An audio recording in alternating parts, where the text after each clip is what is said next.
মধ্যপ্রাচ্যের আকাশে আবারও বাড়ছে উত্তেজনা। সাম্প্রতিক সময়ে আন্তর্জাতিক মহলে আলোড়ন তুলেছে একটি চাঞ্চল্যকর দাবি। ইরানের আকাশে একসাথে দেখা গেছে চীনের একাধিক সামরিক কার্গো বিমান।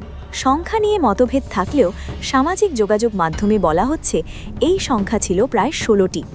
প্রশ্ন উঠছে, এই বিশাল বহর কি শুধুই রুটিন ফ্লাইট, নাকি এর পেছনে লুকিয়ে আছে বড় কোনো সামরিক বার্তা?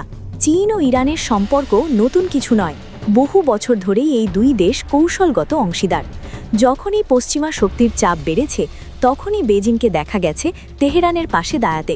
তাই ইরান ঘিরে নতুন করে হুমকির আবহ তৈরি হলে চীনের এমন তৎপরতা স্বাভাবিক বলেই মনে করছেন অনেক বিশ্লেষক। তবে এখানেই শুরু হচ্ছে বিতর্ক। এত বড় সামরিক সহযোগিতা হলে সাধারণত তার কিছু না কিছু প্রমাণ পাওয়া যায়, ফ্লাইট রাডারে, স্যাটেলাইট চিত্রে কিংবা মূলধারার আন্তর্জাতিক সংবাদ মাধ্যমে। কিন্তু এই 16টি কার্গো বিমানের বিষয়ে এখনও পর্যন্ত কোনো শক্ত তথ্য সামনে আসেনি। ফলে প্রশ্ন উঠছে, আদৌ কি এই বিমানগুলো ইরানের আকাশে উড়েছে?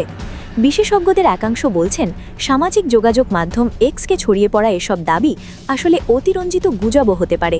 উদ্দেশ্য হতে পারে চীন ইরান সামরিক সম্পর্ককে আরও ভয়ঙ্কর রূপে তুলে ধরা। তবে এটাও অস্বীকার করার উপায় নেই যে চীন ও ইরানের সামরিক ও অর্থনৈতিক সম্পর্ক অত্যন্ত গভীর।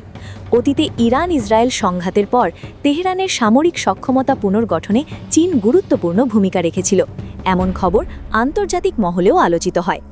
আরেকটি বড় দিক হল তেল বাণিজ্য। পশ্চিমা নিষেধাজ্ঞা উপেক্ষা করে বিপুল পরিমাণ ইরানি তেল কিনছে চীন, এমন তথ্য একাধিক পশ্চিমা গোয়েন্দা সূত্রে উঠে এসেছে। ইরানের মোট তেল রপ্তানির বড় অংশই যায় বেইজিংয়ের দিকে। এই লেনদেন হয় চরম গোপনীয়তার মধ্য দিয়ে।